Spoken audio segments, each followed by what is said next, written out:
Compound wall దాటకుండా ఉన్న చోటే అన్ని వయసుల వారికి నచ్చిన విధంగా ఉండేందుకు అన్ని రకాల ఫెసిలిటీస్తో Shri Tirumala millenniums fully gated community flats అయితే రెడీ టు మూవ్లో ఉన్నాయండి. చాలా తక్కువ బడ్జెట్లో మనకి ఫ్లాట్స్ అనేవి సేల్లో ఉన్నాయన్నమాట.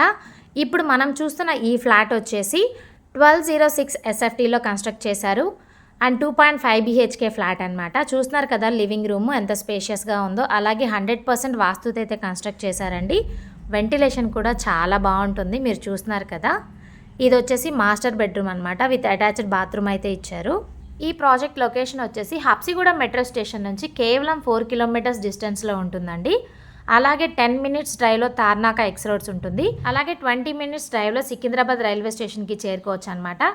మనకి నియర్ బై కూడా ఢిల్లీ పబ్లిక్ స్కూల్, ఇన్ఫోసిస్, రహేజాన్ ఆచారం, జీవీకే బయోసైన్స్ అయితే ఉన్నాయండి. చూస్తున్నారు కదా, అక్కడ కామన్ బాత్రూమ్ ఇచ్చారు, ఇక్కడ వాష్ ఏరియా అయితే ప్రొవైడ్ చేశారండి. ఇది వచ్చేసి కిచెన్ రూమ్ అనమాట. మనకి చూస్తున్నారు కదా వెంటిలేషన్ చాలా బాగుందండి. కిచెన్కి యూటిలిటీ ఏరియా అనేది కూడా ప్రొవైడ్ చేశారనమాట. అలాగే మనకి ఈ ప్రాజెక్ట్లో చాలా మంచి ఎమ్యూనిటీస్ కూడా ఉన్నాయన్నమాట. Club house, children's park, swimming pool, super market, indoor outdoor games, walking area, banquet hall, gym, power backup, అలాగే 24/7 సెక్యూరిటీ, ఇలాంటి మరెన్నో ఎమ్యూనిటీస్తో మనకి ఈ ప్రాజెక్ట్ అనేది రెడీగా ఉందండి. ఇది వచ్చేసి చిల్డ్రన్స్ బెడ్రూమ్ అనమాట. చిల్డ్రన్స్ బెడ్రూమ్కి అటాచ్డ్ బాల్కనీ అయితే ఇచ్చారు. ఒకసారి మీరు బాల్కనీ నుంచి వ్యూ కూడా చూడొచ్చు, చాలా బాగుంటుంది. మనకి ఈ ప్రాజెక్ట్లో 2 BHK స్టార్టింగ్ 1098 SFT నుంచి 1125 SFT వరకు అయితే ఉంటుందండి.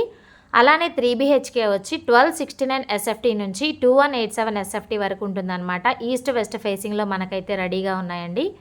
సో మీరు దీని గురించి ఫుల్ డీటెయిల్స్ తెలుసుకోవాలి అనుకున్నట్లయితే స్క్రీన్ మీద ఉన్న నెంబర్కి కాల్ చేయండి, విజిట్ చేయండి.